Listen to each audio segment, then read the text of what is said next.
تبارك الذي بيده الملك وهو على كل شيء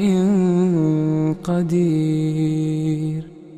الذي خلق الموت والحياة ليبلوكم أيكم أحسن عملا، وهو العزيز الغفور، الذي خلق 7 سماوات طباقا